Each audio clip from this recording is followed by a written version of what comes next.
I walked into the cafe that night, half smiling as I pulled out my laptop. It was just another evening of work, a quick coffee, and maybe a couple of hours of silence. The barista smiled at me, barely registering who I was, and handed me my usual order. I sat by the window, the world outside blurred by rain. Everything was quiet until the woman behind the counter spoke up. "Here," she said, handing me a crisp $100 bill. "Please get out." My stomach dropped and I stared at her. "What?" She smiled, but it didn't reach her eyes. "I don't want any trouble. I've got my shift to finish," I blinked. "What are you talking about?" She handed the money to me again. "Look, it's a tip. For you." "For the inconvenience. Just leave, okay?" I looked at the bill. My fingers shook. A tip? For what?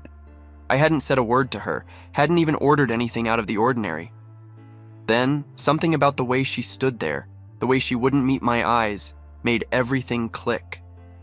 I stood up slowly. "Ava?" Her face paled. "I'm sorry, I didn't mean to."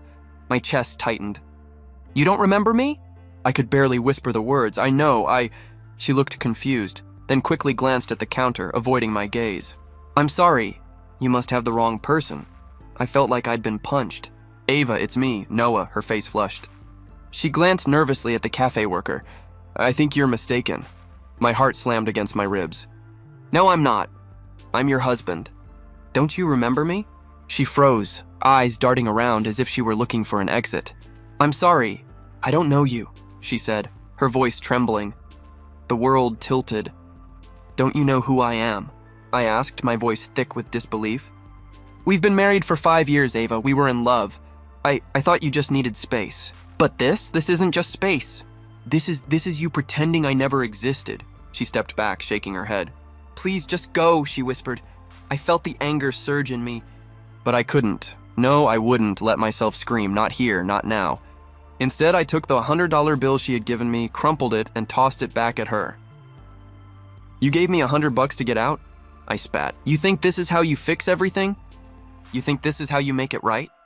She took a step back and her voice faltered. "Please, just leave." I don't know what else to say. I turned toward the door, my pulse racing. I didn't look back. The weight in my chest felt suffocating. The anger, the pain, the confusion, it all mixed together like a bad cocktail, burning me from the inside out.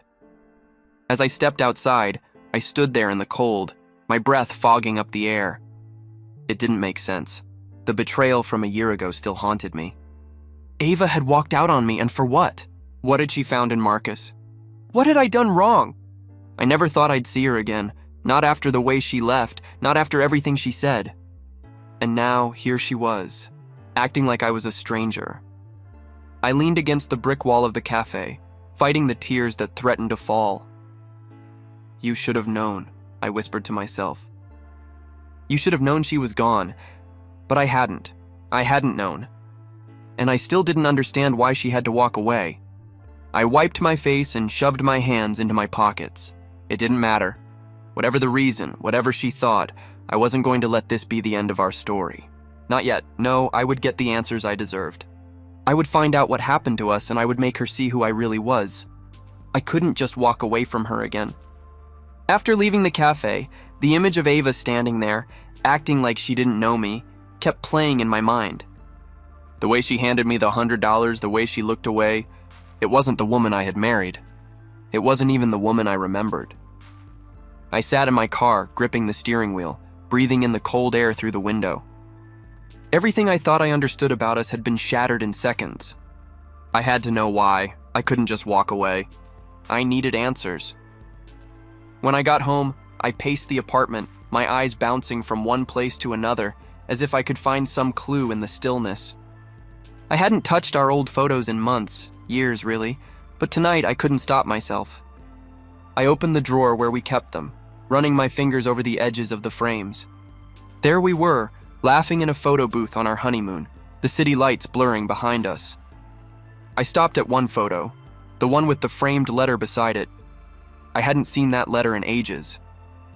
I picked it up, my hands trembling. Ava had written it. The words were clear, yet distant. "I need space. I can't keep pretending everything's fine." My heart pounded as I read it again. I hadn't known she felt that way. What had happened? I pulled out another photo. This one was from our anniversary. before everything fell apart. I'd held her hand, smiling at the camera, but I couldn't help but wonder, had she been pretending that night too? Had I been living in a dream world? The memories flooded in and I let them. I thought about our first date, the way she looked when she smiled, the way I felt like I had finally met someone who could see me. The promises we made, the future we once envisioned, but then the cracks started to show. Slowly at first, but they were there. I noticed the little lies she told, the secrets she kept tucked away. The days she would leave without explanation, the nights she came home later than usual, saying work was keeping her busy. But it wasn't just the lies that hurt, it was the silence. The way she pulled away without telling me why. The way she left without saying goodbye. I slammed my fist on the table. It wasn't fair. None of it was fair. She had walked away from me, from us, without a word, and now here I was, standing in front of a woman who didn't even recognize me. I couldn't let it end this way. I needed closure, even if it meant dredging up everything I'd buried. I grabbed my phone and dialed her number. The screen flashed, then went dark. It went straight to voicemail. I gritted my teeth, the anger bubbling up again. I wasn't going to let her hide anymore. I needed to see her. I drove back to the cafe. It was late, the lights flickering on the corner. The same place where she had handed me the tip and asked me to leave. I stepped inside, my heart pounding. The place was nearly empty, just a few people sitting at tables. Ava was behind the counter, her back turned to me as she wiped down the surface. I walked up to the counter. She didn't hear me at first. When she finally turned around, she froze. "What do you want?" she asked, her voice shaky. I swallowed hard.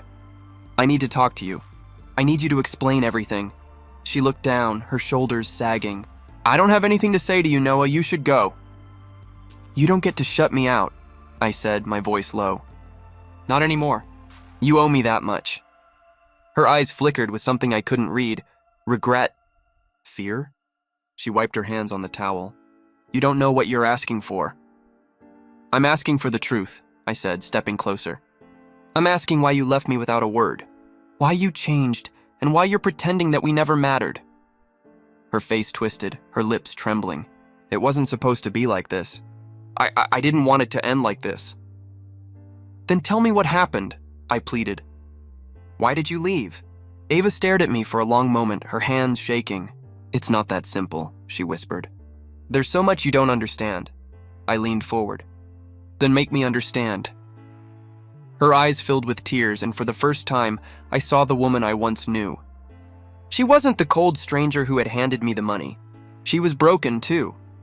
"I thought I was doing what was best for us," she said. "But I was wrong. I didn't know how to fix what I had broken." "I waited for you," I said, my voice cracking. "I waited for you to come back. But you never did." "I'm sorry, Noah," she whispered. "I thought running away was the only option." I stared at her, the pain cutting deep. "You didn't even try to fight for us." She looked down, unable to meet my eyes. "I couldn't. I was too scared." I shook my head. "You left me to fight alone," Ava's voice faltered. "I'm sorry, I couldn't speak." The words were stuck in my throat, caught between the anger and the love I still felt for her. Finally, I turned and walked out. I didn't know what to do now. All I knew was that I couldn't let this be the end of our story. I wasn't walking away again. I would make her see. I stood in front of Ava's apartment, my heart pounding against my chest. My hand shook as I rang the bell. What was I expecting? For her to apologize? For things to go back to how they used to be? The doubts churned in my stomach, but I pushed them down. I couldn't leave this unanswered. The door opened and I froze. Her face went pale. "What are you doing here?" she asked, her voice stiff, her eyes avoiding mine. "I think you know why I'm here," I said, stepping inside before she could close the door. Her face twisted, her mouth trembling. "Noah," I stood in the entryway, unable to move. "You don't recognize me anymore?" She shook her head. I thought you were gone." I felt my chest tighten. "I never left," I said. "But you did. You just walked out." She didn't say anything. The silence was suffocating, like we were standing on opposite sides of an ocean. "Why, Ava?" I asked, my voice thick. "Why didn't you fight for us?" I didn't know how," she whispered, her eyes darting around the room anywhere but at me. "You were too much for me." Too perfect, I echoed. "What does that even mean?" Was I not enough for you, Ava? She clenched her fists, tears starting to well up in her eyes. It wasn't like that. I thought I could survive without you. I thought I could live my life without looking back. The words hit me like a punch. You thought you could survive? I repeated, a bitter laugh escaping my lips. You left me with nothing. No explanation, no goodbye. And you thought that would fix it? I didn't want to hurt you, she said, the guilt now evident in her voice. But you did, I said, stepping closer. You shattered everything. Her voice shook. I was scared, Noah. I didn't know what else to do. Marcus, she said I had to make a choice. Marcus, I spat. That friend of yours, Ava winced. He convinced me it was the only way. He said if I didn't leave, everything would fall apart. My family's debts, the pressure, I felt my blood boil. So Marcus, the man you turned to after leaving me, convinced you that walking away from me was your best option. She nodded, her face crumpling. I didn't think you could handle it. I thought I was saving you from more pain. From the mess I was in, by leaving me, I said, my voice shaking. By choosing him? Choosing a solution that wasn't even real? She turned away, her back to me now, her shoulders shaking. I didn't know what else to do. I was drowning. And he promised everything would be okay. Promises, I said bitterly. You really think he's saving you? He's manipulating you, Ava. He's been playing us both. Her body stiffened. What are you talking about? I know about Marcus, I said, taking a deep breath. I know how he's using you. I know how he's been pulling your strings. And I'm not going to sit back and let him destroy everything we had. Ava looked at me, her eyes wide. Noah, you don't understand. He's the one who kept me from sinking. He was there when you weren't.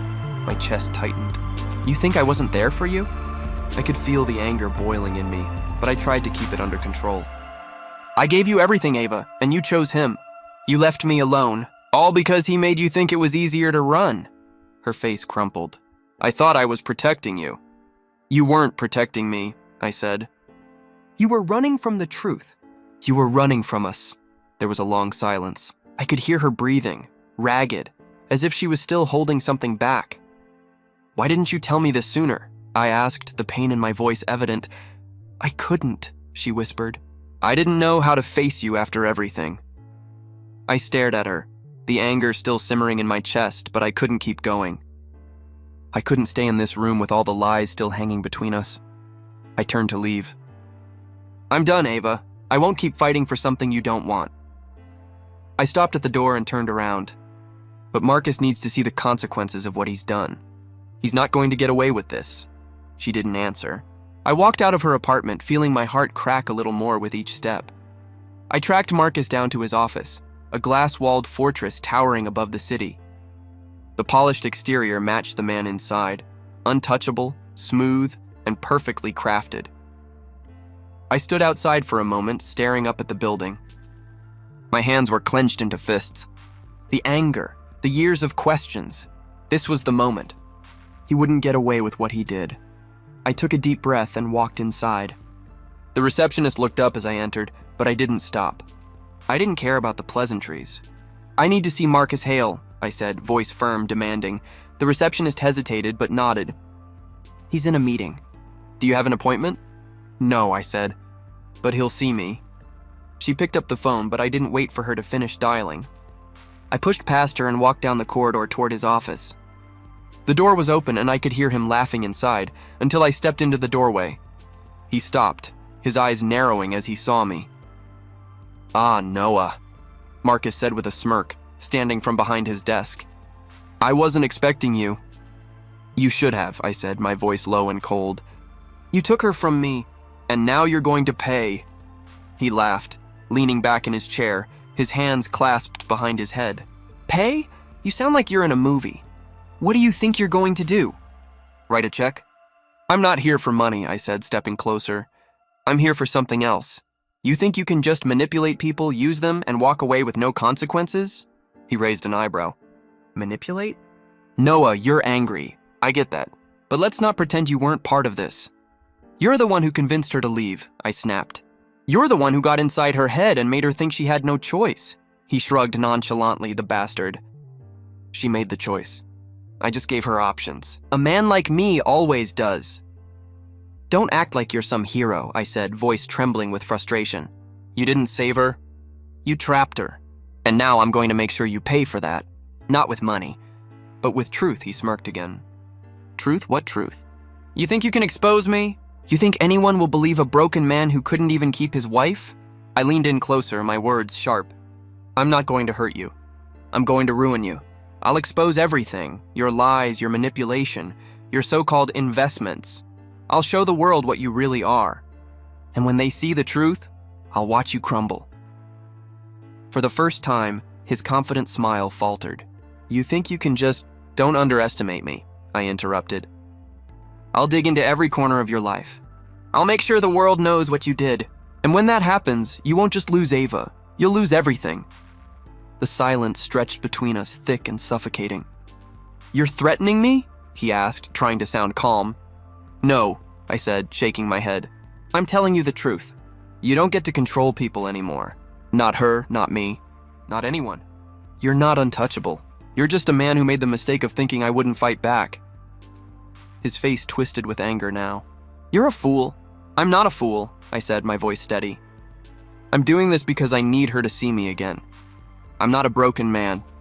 I'm someone who can stand up for what he deserves. And I deserve the truth. So does she. Marcus stepped closer, his voice low and threatening. You think this is over? You think exposing me is going to fix your life? I don't need to fix my life, I said, meeting his gaze. I just need to show her who I really am. Not someone who will let her walk away. Not someone who will let you manipulate her. For a long moment, we just stood there, staring at each other. The tension was palpable, a quiet battle of wills, but I wasn't backing down. Finally, Marcus sighed and shook his head. You won't get far, Noah. I have the power to bury you. Not anymore, I said firmly. You're not the man you think you are, and that's your weakness. His smile was gone, replaced with a coldness that sent a chill down my spine. This won't end the way you think it will. I turned and walked toward the door, but before I left, I looked back one last time. It already has. I didn't know what would come next, but I knew this was the first step toward getting the closure I needed. The revenge wasn't about hurting him. It was about taking back control of my life, about making sure Ava saw me for who I really was, not the man who let her go, but the man who would do anything to make things. Marcus's empire started to crack the moment the first rumor slipped into the media. His vendors began pulling out one by one. People who had once lined up to work with him now took their business elsewhere, as whispers about his corrupt dealings spread like wildfire. I could see it. His carefully built facade was crumbling. The cracks were showing, and Marcus was too arrogant to realize it. I didn't care about the details. I had already made my peace with Marcus, or at least what I could make peace with. The damage had been done, but now it was Ava's turn to see it all. The phone buzzed on my desk, and my heart skipped when I saw her name. Ava. I hadn't heard from her since our last conversation. My mind raced, wondering what she would say. I picked up the phone and held it to my ear. Ava? Her voice came through softly, almost hesitant. Noah. I never thought it would come to this. I leaned back in my chair, waiting for her to continue, but the silence stretched between us. I could hear her breathing on the other end, and something in her tone made the air feel heavy. What's happening, Ava? I asked, keeping my voice calm, though inside I was starting to feel the familiar knot in my stomach. She exhaled slowly. Marcus, he's not the man I thought he was. Everything's falling apart, and it's all because of him. I stayed silent, letting her words hang in the air. I could feel the anger that had been building inside me start to ease. This was it. She was finally seeing it. You wanted me to fix this, didn't you? I said, my voice quiet but firm. You wanted me to make it go away. I did, she admitted, her voice trembling. But I see it now. I see everything. And I don't want you to fix it, Noah. I want us to fix it. My pulse quickened. Us? I repeated. Are you sure about that? I don't know what's left, she said, the tears barely held back. But I know I want us to try. The weight of her words hit me harder than I expected. She wasn't asking me to fix everything. She wasn't asking me to be some savior. She was asking for us, for me. And in that moment, something shifted inside me. I'm here, I said quietly, even though I knew the scars we both carried couldn't heal overnight. But this isn't going to be easy. I know, she whispered. I can't expect things to go back to the way they were. But I'm ready to try. I want to rebuild with you, Noah. I swallowed, unsure if I was ready to trust her again. I wasn't sure if I could put myself out there again, fully. But I knew one thing for sure, I wasn't going to give up. Not now. Not after everything we'd been through. You're right, I said after a pause. This won't be easy. We both have a lot to fix, and I'm not sure how long it will take, but I'm here. And I'll do whatever it takes to rebuild this. To rebuild us. Her voice softened. I'm so sorry, Noah. I'm so sorry for everything. Don't apologize, I said, my voice breaking a little. We've both made mistakes, but we're still here. We can still choose. The next few weeks were filled with awkward conversations and painful silences. Ava and I both tried, but it wasn't easy. I could see the doubt in her eyes, the hesitation in her words. And I knew that same hesitation was in me too. Could I trust her again? Could I let go of the anger that still burned when I thought about Marcus? I didn't know yet. But I knew one thing. We had to try. We met with a counselor, agreed to work through our issues slowly. It wasn't a perfect solution, but it was the best we could do. We set boundaries, had uncomfortable conversations with Ava's mother, and slowly but surely, the walls between us started to come down. It was a few days after our first counseling session when I found myself sitting across from Ava at dinner. Her eyes were still tired, but there was a glimmer of something in them, something I hadn't seen in a while. What do you want, Ava? I asked, my voice raw. Not Marcus. Not your family. What do you want? She looked at me, her gaze steady now, no longer filled with fear. I want to rebuild. I want us to rebuild not for the past, but for the future. I want us to be something real again. I reached across the table and took her hand. Then that's what we'll do. Months passed. It wasn't easy. Nothing was ever going to be easy again. But slowly, Ava and I began to rebuild piece by piece. We had the hard conversations. We faced the difficult truths. And in the middle of all the pain and awkwardness, there were moments where I realized I was falling in love with her again. Not just as my wife, but as a woman who had faced her mistakes, who had fought to become someone better. We had our counseling sessions, and each one felt like we were chiseling away at the walls we'd built between us. It was slow, it was messy, but it was real. One evening after dinner, Ava and I sat on the couch, the room dimly lit, the quiet of the night settling around us. She looked at me, her eyes a little distant, and asked, "Do you ever wonder what could have been if I'd stayed?" I took a deep breath, considering the question. I could have said something bitter, something that would have made us both spiral into the past again. But I didn't want to go backward. I wasn't that man anymore.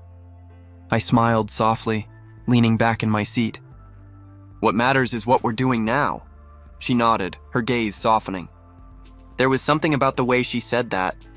The way her words matched the way she looked at me now, full of trust, full of hope, something she hadn't had for so long. I used to think revenge would heal me, I said quietly, my voice breaking the silence. But now I know it was just a way to cover the hurt. Healing, real healing, means letting go of all that anger. Ava shifted closer, her hand reaching out to find mine. I'm sorry, Noah, I can't take back what I did, but I've been trying to make things right. I know, I whispered. I see it. And I see you? There was a pause, a soft, unspoken understanding between us. I didn't need her to apologize again. I didn't need her to keep reminding me of the past. What mattered now was the present. You don't have to choose me, I said, turning my body toward hers. What I need is for you to choose us. Her eyes filled with emotion, and for a second I thought she might cry. But instead she just squeezed my hand. I choose us, Noah. I always have. In that moment, it felt like everything I'd been fighting for finally fell into place. We didn't need to go back to what we were. We didn't need to erase the mistakes. What we needed was to keep moving forward, to create something new, something better than what we had before. I leaned forward and kissed her forehead. I choose you, I whispered, and I'll choose you every day. We sat there together, no more walls between us.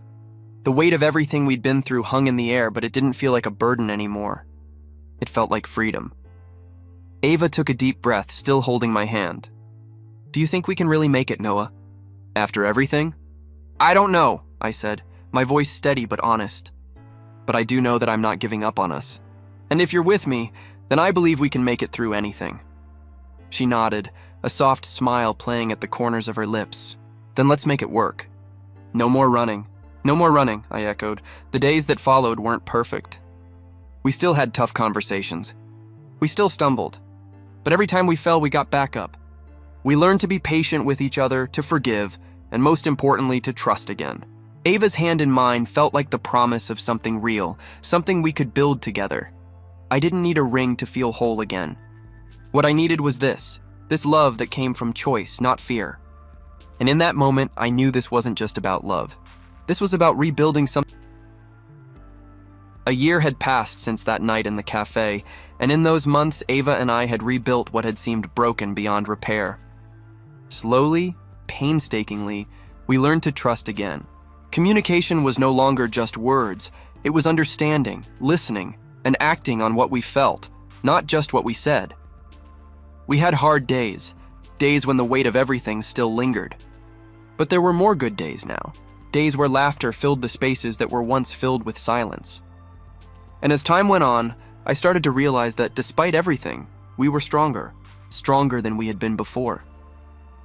One evening we sat on the couch, our favorite show playing in the background, but neither of us were really watching it.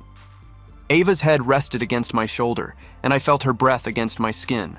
It was peaceful, content, something I hadn't thought I would feel again.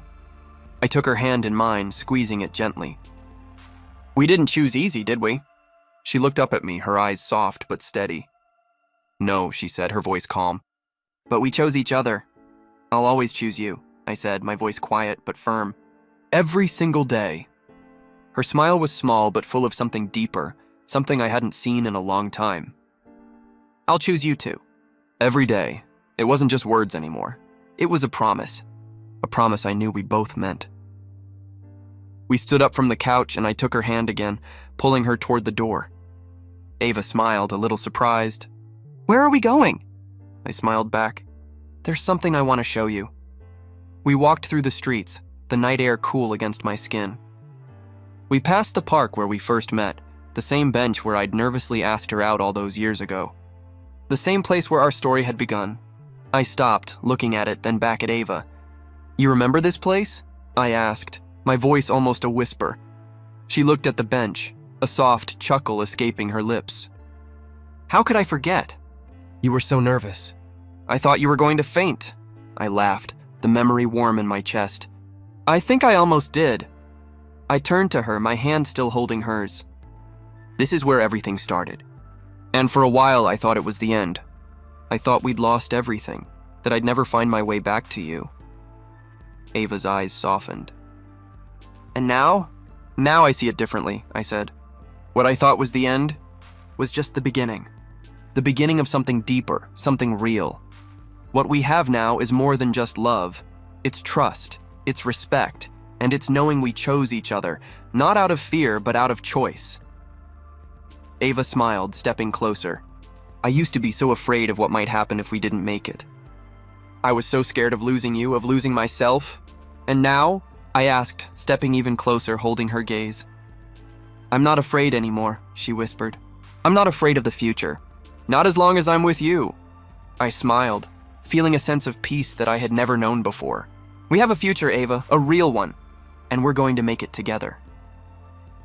For the first time in a long time, I wasn't thinking about what had gone wrong. I wasn't thinking about Marcus, about the lies, about the broken promises. I wasn't holding on to the past. All I could see was her. And all I wanted was to move forward. Together. I pulled her into my arms and we stood there by that bench, in the place where everything had started. But this time I knew it wasn't an ending. It was just the beginning of a new chapter. One where we chose each other, day after day. And for the first time in a long time,